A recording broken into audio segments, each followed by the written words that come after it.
അയ്യോ അത് പൊട്ടക്കിണറാണ്, അതിനകത്ത് ഒരിക്കലും വെള്ളം കാണാൻ പോകുന്നില്ല. ഇല്ലല്ലോ, എന്നാലും കുഴിക്കും.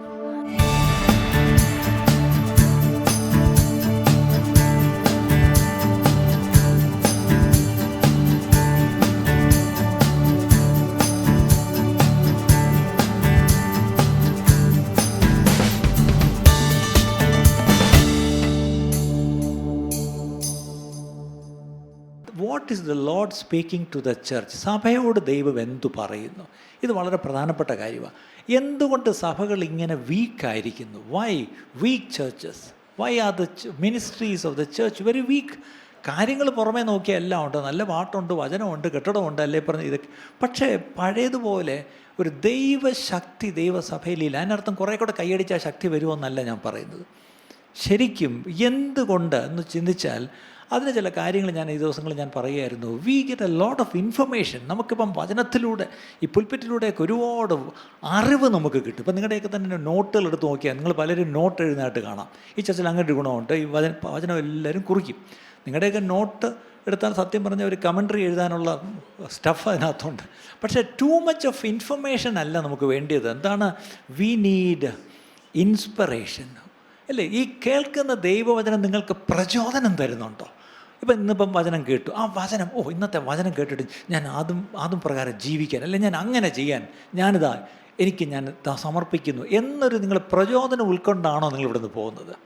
അടുത്തത്, ഇന്ന് സഭകളിൽ ഒത്തിരി ഒറേറ്ററി സ്കിൽ, അതായത് നല്ല വാക് സാമർഥ്യവും ലാവണ്യ വാക്കുകളും ഒക്കെ കേൾക്കുന്നുണ്ട്. പക്ഷെ പ്രശ്നം വെരി ലിറ്റിൽ പ്രൊഫറ്റിക് വോയിസ്. എന്താണ്? ഒരു പ്രവചന ശബ്ദമില്ല. അതിൻ്റെ അർത്ഥം ഇനിയിപ്പോൾ അടുത്തൊരു പ്രവാചകനെ വിളിച്ച് എല്ലാവരെയും തലേ കൈവപ്പിക്കണമെന്നാണോ? അല്ല. പ്രവചന ശബ്ദം ഇതാണ്. ഇതിലൂടെ ദൈവം പ്രവചനാത്മാവിൽ സംസാരിക്കും പ്രിയപ്പെട്ടവരെ. അപ്പം അതിൻ്റെ ഒരു കുറവ് ഈ ദിവസങ്ങളിൽ സഭകളിലുണ്ട് പ്രിയപ്പെട്ടവരെ. ഏറ്റവും ഒടുവിൽ ഞാൻ കഴിഞ്ഞ ദിവസങ്ങളിൽ ഇവിടുത്തെ മിനിസ്ട്രി ഡിവോഷനിൽ ഞാൻ പറയായിരുന്നു, ഇന്നത്തെ വേറൊരു പ്രശ്നം എന്താണെന്ന് ചോദിച്ചാൽ ടൂ മച്ച് മോഡേണൈസേഷൻ. ഇന്നത്തെ ഏറ്റവും വലിയ പ്രശ്നം, ഒരുപാട് സഭയും അങ്ങ് ആധുനികവൽക്കരിക്കപ്പെട്ടു. പണ്ടൊക്കെ വന്ന സഭയിൽ എങ്ങനെയായിരിക്കുന്നത്? താഴെ പായലിരിക്കും. ഇപ്പോൾ എല്ലാവരും എവിടെ ആയിരിക്കുന്നത്? കസേരയിൽ, അല്ലേ? പണ്ട് ഈ പറഞ്ഞാൽ നമ്മുടെ അപ്പച്ചന്മാരൊക്കെ മൈക്ക് പിടിച്ചുകൊണ്ടാണോ പ്രസംഗിച്ചത്? അല്ല, എന്തോ ഒരു തൊണ്ട കീറി അലറിയ അവരൊക്കെ പ്രസംഗിച്ചത്, അല്ലേ? എടുത്തു പറയണം. ഒരാൾ ഇവിടെ നിന്ന് പറയും, അപ്പുറത്ത് വേറൊരാൾ എടുത്ത് പറയും. അന്ന് അവർ പറയുന്ന ചില പേര് ഏറ്റുപദേശി, അല്ലേ? ഇങ്ങനെയൊക്കെയാണ് പറയുന്നത്, അല്ലേ? അന്ന്. പക്ഷേ ഇന്ന് ഒത്തിരി മോഡേൺ ആയിപ്പോയി. പക്ഷേ പ്രശ്നം, ഒരുപാട് ഈ സഭ ആധുനികവൽക്കരിക്കപ്പെട്ടപ്പം too little of God's old paths. എന്താണ്? പഴയ വഴികളെ നമ്മൾ വിട്ടുകളഞ്ഞു. ഒരു വാക്യം നമുക്കൊന്ന് വായിക്കാം. യെരമ്യ 6:16. ജെറമയ 6:16. ജെരമയ 6:16. യഹോവ ഇപ്രകാരം അരുളിച്ചെയ്യുന്നു, നിങ്ങൾ വഴികളിൽ ചെന്ന് നല്ല വഴി ഏതെന്ന് പഴയ പാതകളെ നോക്കി. ഇത് പാസ്റ്റർ സാമല്ല അരുളി ചെയ്യുന്നത്, യഹോവ അരുളി ചെയ്യുന്നു. എന്താണ്? നിങ്ങൾ വഴികളിൽ ചെന്ന് നല്ല വഴി ഏതെന്ന് പഴയ പാതകളെ നോക്കി ചോദിച്ച് അതിൽ നടപ്പിൻ. എത്ര വ്യക്തമായിട്ടാണ് അവിടെ പറയുന്നതെന്ന് നോക്കിയേ. You have to go. അത് ഇംഗ്ലീഷും കൂടി ചേർന്ന് വായിച്ചറിയാം. നിങ്ങൾ എന്ത് ചെയ്യണം? പഴയ വഴികൾ, നിങ്ങൾ വഴികളിൽ ചെന്ന് നല്ല വഴി ഏത്? അപ്പം നല്ല വഴി, നമ്മളെല്ലാം നല്ല വഴിയല്ലേ നോക്കി നടക്കുന്നത്. അപ്പോൾ നിങ്ങൾ വണ്ടി ഓടിച്ച് പോകുമ്പോൾ നല്ല റോഡാണോ എന്നാണ് ചോദിക്കുന്നത്. ഇപ്പോൾ നിങ്ങൾ ഒരു കാരണവശാലും ഇപ്പോൾ എറണാകുളത്ത് പോകാൻ നിങ്ങൾ ഹൈവേ കൂടെ പോകത്തില്ല, കോട്ടയം വഴിയേ പോകത്തില്ല. കാര്യം എന്താ? നല്ല റോഡാണ്, അവിടെ പണി നടക്കും. അപ്പം നമുക്കൊരു നല്ല വഴി അല്ലാത്ത വഴി കൂടെ പോകാൻ ഇഷ്ടമില്ല. നല്ല വഴി ഏതാണെന്ന് ചോദിച്ചു പോകും. ഇന്ന് ഗൂഗിളും ഒക്കെ ഉണ്ട്. പക്ഷേ ഇവിടെ പറഞ്ഞിരിക്കുന്നത് നല്ല വഴി ഏതെന്ന് എവിടെ ചെന്ന് ചോദിക്കണം? പഴയ പാതകളെ നോക്കി ചോദിക്കണം. അവിടെ ആ പ്രശ്നം. നമ്മൾ വേരം നല്ല വഴി പുതിയ വഴിയാണ്, നല്ല വഴി മോഡേൺ വഴിയാണ്. അല്ല, ബൈബിളിൽ നല്ല വഴി പഴയ വഴിയാണ്. എത്ര പേർക്ക് മനസ്സിലായി? ഇതാരും പറയുന്നില്ല പ്രിയപ്പെട്ടവരെ. എല്ലാവർക്കും ഇന്ന് പുതുമ മതി. അല്ല, ഇന്ന് രാവിലെ ഇംഗ്ലീഷ് സർവീസിൽ ഇവിടെ ഒരു വലിയ തമാശ നടന്നു. നമ്മുടെ വർഷിപ്പ് ടീം ഇംഗ്ലീഷ് പാടിയപ്പോൾ അവരൊരു പുതിയ പാട്ട് പാടി ഇംഗ്ലീഷിൽ. അതിനകത്ത് എന്താണ്? Changeless, ageless, changeless. Our God is changeless. ഞാൻ ചോദിച്ചു, ഇത് നമ്മളൊക്കെ പണ്ട് അവർ ഗോഡ് ഈസ് അൺചേഞ്ചിങ് എന്ന് പറഞ്ഞു. ഇപ്പോഴത്തെ ജെൻസി എന്താണ് പറയുന്നത്? ചേഞ്ച്ലെസ്, യൂസ്ലെസ്, ഹോപ്പ്ലെസ് എന്നൊക്കെ കേട്ടിട്ടുണ്ട്. അതുപോലെ നമ്മുടെ ദൈവം ആരാണ്? ചേഞ്ച്ലെസ്. പക്ഷേ ഇന്നത്തെ ജെൻസി അവർക്കിതാണ് മനസ്സിലാവുന്നത്. അവരുടെ കുറ്റമല്ല, അല്ലേ? അവർക്ക് പഴയ അൺചേഞ്ചിങ് ഗോഡെന്ന് പറഞ്ഞാൽ അതിനെക്കാളും ചേഞ്ച്ലെസ്. ഓക്കെ, ആയിക്കോട്ടെ, അവർ പാടി, കുഴപ്പമൊന്നുമില്ല, ദൈവത്തിന് മനസ്സിലായത് വേറെ കാര്യം. അല്ല, ഞാൻ പറയായിരുന്നു ആ ഭാഷയുടെ വ്യത്യാസം കണ്ടോ. പക്ഷെ ഇവിടെ പറഞ്ഞിരിക്കുന്നത് പഴയ വഴി, പഴയ പാതയിൽ പോയി അത് നല്ല വഴിയാണെന്ന് മനസ്സിലാക്കി എന്ത് ചെയ്യണം? അവിടെ നോക്കണം, ചോദിക്കണം. You have to search, you have to make an effort, you have to willingly go. അല്ലേ? ഒരു നടപടി എടുത്താലേ അത് നമുക്ക് കണ്ടുപിടിക്കാൻ പറ്റും. വീട്ടിൽ കൊണ്ട് ആരും വന്ന് പറഞ്ഞു തരത്തില്ല. ഇറങ്ങി ചെന്ന് ചോദിക്കണേ, എവിടെ പഴയ പാത, എന്നിട്ട് അത് കണ്ടുപിടിക്കുമ്പോൾ എന്ത് ചെയ്യണം? അതിൽ നടപ്പിൻ. You have to walk in it. ഇന്നത്തെ പ്രശ്നം, പഴയ കാര്യങ്ങൾ മ്യൂസിയത്തിൽ പോയാൽ കാണാം. അല്ലേ? പഴയ എങ്ങനെയായിരുന്നു, നമ്മുടെ കേരളം തിരുവിതാംകൂർ എങ്ങനെയായിരുന്നു, വേണേൽ മ്യൂസിയത്തിൽ പോയി കാണാം. ഇതങ്ങനല്ല, അതിൽ നടക്കണം. അതിൻ്റെ അർത്ഥം പുറകോട്ട് പോയി കാര്യങ്ങൾ മനസ്സിലാക്കി ദൈവ വഴി കണ്ടുപിടിച്ച് അതിൽ നടക്കണം. ദൈവത്തിൻ്റെ വഴി എപ്പോഴും മോഡേൺ അല്ല, ഓൾഡ് പാത്ത്സ്. ഈ പദം നിങ്ങളുടെ മനസ്സിലിരിക്കണം. യെരമ്യാവ് തന്നെ ഒരു വാക്യം കൊണ്ട് വായിക്കാം. 2:13, 2:13. യെരമ്യാവ് 2:13. എൻ്റെ ജനം 2 ദോഷം ചെയ്തിരിക്കുന്നു. ഒത്തിരി ഒന്നുമില്ല കേട്ടോ, 2 ദോഷം. ദൈവം പറയും, എൻ്റെ ജനം 2 ദോഷം ചെയ്തു. എന്താണ്? അവർ ജീവജലത്തിൻ്റെ ഉറവയായി എന്നെ ഉപേക്ഷിച്ചു. അതോ, ആരെ ഉപേക്ഷിച്ചു? ജീവജലത്തിൻ്റെ ഉറവയായി എന്നെ എങ്ങ് ഉപേക്ഷിച്ചു. എന്നെ വേണ്ട, എന്നെ വേണ്ട. ഇന്ന് പല വീടുകളിലും ഭർത്താക്കന്മാരും അപ്പന്മാരും വല്യപ്പന്മാരും ഞങ്ങളെ ഇപ്പം വേണ്ട, അല്ലേ? 2 ദോഷമേ ഉള്ളൂ. എന്നെ അങ്ങ് ഉപേക്ഷിച്ചു. അടുത്തത്, വെള്ളമില്ലാത്ത കിണറുകളെ പൊട്ടക്കിണറുകളെ തന്നെ കുഴിച്ചിരിക്കുന്നു. ഭയങ്കര തിരക്കാ. എന്താണ്? എന്തോ നെഹെമ്യാവ് മതിൽ പണിയുന്ന പോലെ ഞങ്ങൾ എന്തുവാ കിണർ കുഴിക്കുക. അയ്യോ, അത് പൊട്ടക്കിണറാണ്, അതിനകത്ത് ഒരിക്കലും വെള്ളം കാണാൻ പോകുന്നില്ല. ഇല്ലല്ലോ, എന്നാലും കുഴിക്കും. എല്ലാവരും കൂടി അങ്ങ് ഓടി കിടന്നങ്ങ് ശുശ്രൂഷിക്കുക. പക്ഷെ ദൈവം പറയാം, എൻ്റെ അടുത്ത് വാ, ഞാനാണ് ഉറവ, എന്നിൽ നിന്നാണ് ജീവൻ പുറപ്പെടേണ്ടത്, എൻ്റെ അടുത്ത് വാ. അല്ലേ? Come to me. അല്ലേ? ഓൾ ദാഹിക്കുന്നതും അധ്വാനിക്കുന്നവരും ഭാരം ചുമക്കുന്നവരും എൻ്റെ അടുക്കൽ വാ. ദാഹിക്കുന്നവരെ എൻ്റെ അടുക്കൽ വാ. ജീവൻ്റെ ഉറവയിലേക്ക് ചെല്ലാതെ നമ്മൾ തന്നെ ഇരുന്ന് പൊട്ടക്കിണറി പിന്നെയും കുഴിക്കുക. ഇതാണ് ദൈവം അവിടെ പറയുന്നൊരു സങ്കടമായിട്ടാണ് കർത്താവ് പറയുന്നത്. ആവർത്തന പുസ്തകത്തിലേക്ക് വരാം. 32-ാം വാക്യം, Deuteronomy chapter 32, 32 ആവർത്തനം 7-ാം വാക്യം. ആവർത്തന പുസ്തകം 32:7. പൂർവ്വ ദിവസങ്ങളെ ഓർക്കുക, മുൻ തലമുറകളുടെ സംവത്സരങ്ങളെ ചിന്തിക്കാം. കണ്ടോ, പഴയ കാലങ്ങളെ ഓർക്കാൻ. ഇപ്പോൾ പഴയ നിങ്ങളുടെ ചില അപ്പന്മാരൊക്കെ, നമ്മുടെ അപ്പന്മാർ പണ്ട് പറഞ്ഞു, നമ്മളിപ്പം പറയുന്നുണ്ടോ സംശയം, നിങ്ങൾ പറയുന്നുണ്ടായിരിക്കും, നിങ്ങളുടെ പ്രായം കൊണ്ടറിയാം. ഞാൻ പണ്ടൊക്കെ സ്കൂളിൽ പോയത് 2 കിലോമീറ്റർ അങ്ങോട്ടും 2 കിലോമീറ്റർ ഇങ്ങോട്ടും. ഇന്നത്തെ പിള്ളേർക്ക് ഇത് വല്ലതും മനസ്സിലാവും? അടുത്തത് വലിയ കാര്യമായിട്ട്, ഞാൻ പണ്ട് മണ്ണെണ്ണ വിളക്കിൻ്റെ കീഴിലിരുന്നാണ് പഠിച്ചത്. അതിനെന്താ വേണം? അല്ല, ഇന്നീ പിള്ളേർക്ക് ഇതെന്തേലും പറഞ്ഞ്, ഓ മൈ ഡാഡ് സോ, അവർക്കിതൊന്നും അവരുടെ മനസ്സിൽ കൂടെ, ഇയാൾ നടന്നോ, ഇയാൾക്ക് എന്താ നടക്കാനുള്ള, വണ്ടി പോയാൽ പോരായിരുന്നു. എടേ, അന്ന് വണ്ടി പോയിട്ട് അവിടെ നടക്കാൻ റോഡ് പോലും ഇല്ല. ഇതായിരുന്നു അവസ്ഥ. അപ്പോൾ ഇവിടെ പറയുന്നത്, മുൻ തലമുറകളുടെ സംവത്സരങ്ങളെ ചിന്തിക്കുക. പഴയ കാര്യങ്ങൾ, not all things are bad. അത് മോശം കാര്യമല്ല. ഇന്ന് ഏറ്റവും വലിയ പ്രശ്നം എന്താണെന്ന് പറയാം, പഴയ കാര്യങ്ങളെ പറയാൻ പോലും നാണക്കേടാ. അല്ലേ? പഴയ കാര്യങ്ങളെ പറയാൻ നാണക്കേടാ. അങ്ങനല്ല ദൈവസഭയെ സംബന്ധിച്ചുകൊണ്ട്. പഴയ കാര്യങ്ങളും പഴമക്കാരോട് എന്താണ് ചിന്തിക്കുക മാത്രമേ. നിൻ്റെ പിതാവിനോട് ഇന്നത്തെ പിതാക്കന്മാരോട് ചോദിച്ചാൽ മതി. ഞാൻ ചോദിച്ചോളൂ, നിങ്ങളുടെ മക്കൾ വന്ന് എന്തെങ്കിലും ചോദിച്ചാൽ പറഞ്ഞു കൊടുക്കാൻ അറിയാം? എന്ത് കാര്യമാണ്? സബ്ജക്റ്റല്ല പറഞ്ഞു കൊടുക്കേണ്ടത്. എന്താ പണ്ടൊക്കെ ചർച്ചസിൽ എങ്ങനെയായിരുന്നു പപ്പ ചോദിച്ചാൽ നിങ്ങൾ എന്തോ പറയും? ഞാനതിന് കയറിയിട്ട് വേണ്ടേ, ഞാൻ നിൻ്റെ അമ്മയെ കെട്ടുന്നതിൻ്റെ അന്ന് ആ പള്ളിയിൽ വന്നേ. അങ്ങനെയുള്ള അപ്പന്മാർക്ക് പിന്നെ എന്ത് പറഞ്ഞു കൊടുക്കാനാ? അതല്ലേ വേറെ പ്രശ്നം, അല്ലേ? അപ്പന്മാരെ നമുക്ക് പറഞ്ഞു കൊടുക്കാൻ കഴിയണം. അടുത്തത്, അവൻ അറിയിച്ചു തരും. അതിൻ്റെ അർത്ഥം അപ്പന്മാരെ അറിയണം പറഞ്ഞു കൊടുക്കാൻ.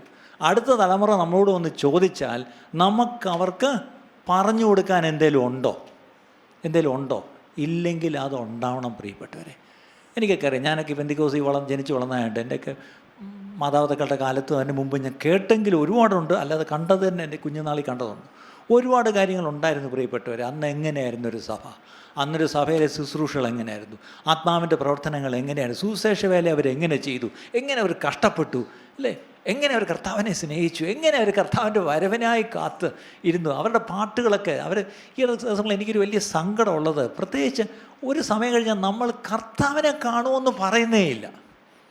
ഏറ്റവും വലിയൊരു സങ്കടമാണ്. ഇന്ന് ഈ പാട്ടുകളിൽ മാത്രം എൻ്റെ പ്രിയൻ എന്ന് വരും, ഇതൊക്കെ ചുമ്മാ പാട്ട് അവർ അനുഭവത്തിൽ നിന്ന് എഴുതിയ, പക്ഷെ നമ്മളത് കയറി പാടാൻ നമുക്കത് യോഗ്യതയുണ്ടോ എന്ന് ആലോചിക്കണം അല്ലേ.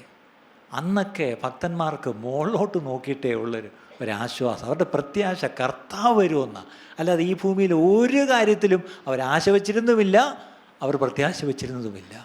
അത് ഓർക്കണം. അപ്പോൾ അവിടെ നോക്കി ആ വാക്യം വീണ്ടും നോക്കും. നമ്മൾ പിതാവിനോട് ചോദിക്കുക, എന്ത് ചെയ്യും?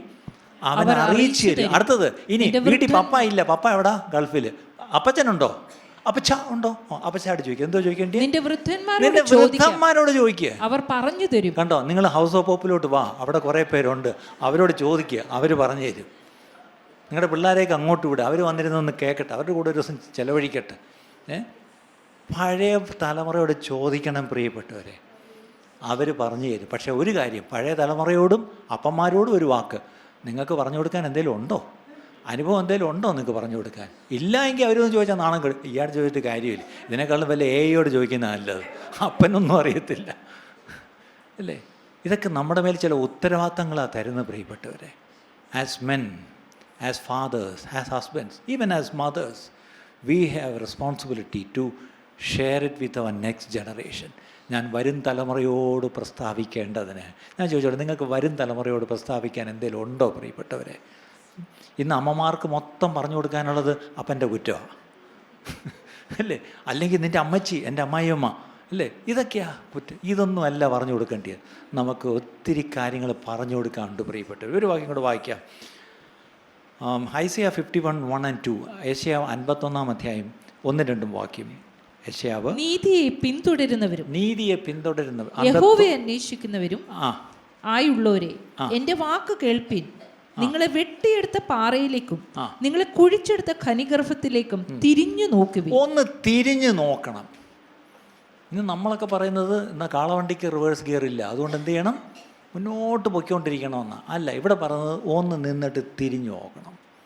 ഒന്ന് തിരിഞ്ഞു നോക്കണം. എങ്ങോട്ട് തിരിഞ്ഞു നോക്കണം? നിന്നെ വെട്ടിയെടുത്ത പാറ. നീ പണ്ട് ഈ പാറയുടെ ഭാവമായിരുന്നു, പക്ഷെ അതിൽ നിന്ന് നിന്നെ വെട്ടിയെടുത്ത് മാറ്റി നിനക്കൊരു ഒരു ഐഡൻറ്റിറ്റി ഉണ്ടായി, നിനക്ക് ഒരു ഷേപ്പ് ഉണ്ട് ഇപ്പം നിനക്ക്. പണ്ട് വെറും ഒരു കരിമ്പാറയായിരുന്നു അല്ലേ, ആരും നിന്നെ ശ്രദ്ധിച്ചില്ല. പക്ഷെ അതിൽ നിന്ന് നിന്നെ വെട്ടിയെടുത്ത് നല്ലൊരു വസ്തുവാക്കി. അടുത്തത്, വെട്ടിയെടുത്ത പാറയിലേക്കും നിങ്ങൾ കുഴിച്ചെടുത്ത, നീ അങ്ങ് താഴാകാതെ കുഴിയില്ലായിരുന്നു അല്ലേ, പക്ഷെ അവിടെ നിന്നെ കുഴിച്ചെടുത്ത് എടുത്ത ഒരു ഖനിഗർഭമുണ്ട്. അവിടെ നിന്നാണ് നീ വന്നത് അല്ലേ. നമ്മൾ മലയാളത്തിൽ പറയും മൂട് മറക്കരുതെന്ന്. ഇന്ന് വിശ്വാസികളെ നമ്മൾ ഓർക്കണം പ്രിയപ്പെട്ടവർ, നമ്മൾ എവിടെ നിന്ന് വെട്ടിയെടുത്തു, നമ്മൾ എവിടെ നിന്ന് കുഴിച്ചെടുത്തു, അത് മറക്കരുത് പ്രിയപ്പെട്ടവരെ. അപ്പം പഴമ കാര്യങ്ങൾ നല്ലതാണ് പ്രിയപ്പെട്ടവരെ. You have to look at the old path. ഒരു വാക്കിനോട് വായിച്ച് നിർത്താം. വിലാപങ്ങൾ 5:21, ലാമെൻറ്റേഷൻസ് 5:21. വിലാപങ്ങൾ പഴയ നിയമത്തിലാണ്, സങ്കീർത്തനത്തിന് മുമ്പാണ്. ചിലരൊക്കെ വിലാപങ്ങൾ എന്ന് കേൾക്കുമ്പോൾ എന്തുവാന്ന് നോക്കുന്നത്. യഹോവേ, ഞങ്ങൾ മടങ്ങി വരേണ്ടേന് ഞങ്ങളെ നിങ്കിലേക്ക് മടക്കി വരുത്തണമേ. യഹോവേ, ഞങ്ങൾ മടങ്ങി വരേണ്ടതിന് ഞങ്ങളെ നിങ്കിലേക്ക് മടക്കി വരുത്തണമേ. ഇന്ന് നമ്മുടെ പ്രാർത്ഥന അതാ. കർത്താവേ, നിങ്കലേക്ക്. ലാമെൻറ്റേഷൻസ് 5:21, വിലാപങ്ങൾ 5:21. എന്താണ്? നിങ്കലേക്ക് ഞങ്ങളെ മടക്കി വരുത്തണമേ. അടുത്തത്, ഞങ്ങൾക്ക് പണ്ടത്തെ പോലെ ഒരു നല്ല കാലം വരുത്തണമേ. പണ്ടത്തെ പോലെ ഒരു നല്ല കാലം. ഞാൻ ചിലപ്പോൾ ഇപ്പോഴത്തെ ന്യൂജൻ പിള്ളേരെ കാണുമ്പോൾ സങ്കടം വരും. അവർക്കൊരു ഫണ്ണും ഇല്ല.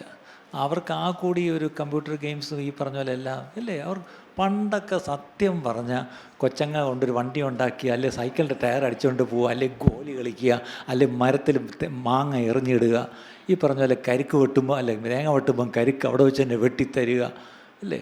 ആലോചിച്ച് നോക്കിയേ, എന്ത് രസമായിരുന്നു. ഇന്നത്തെ തലമുറ ആലോചിച്ച് നോക്കിയേ, ഒന്നുമില്ല. പിള്ളേരില്ലല്ലോ ഇവിടെ. പണ്ടത്തെ പോലെ ഒരു നല്ല കാലം തരാൻ പറ ഇല്ലേ.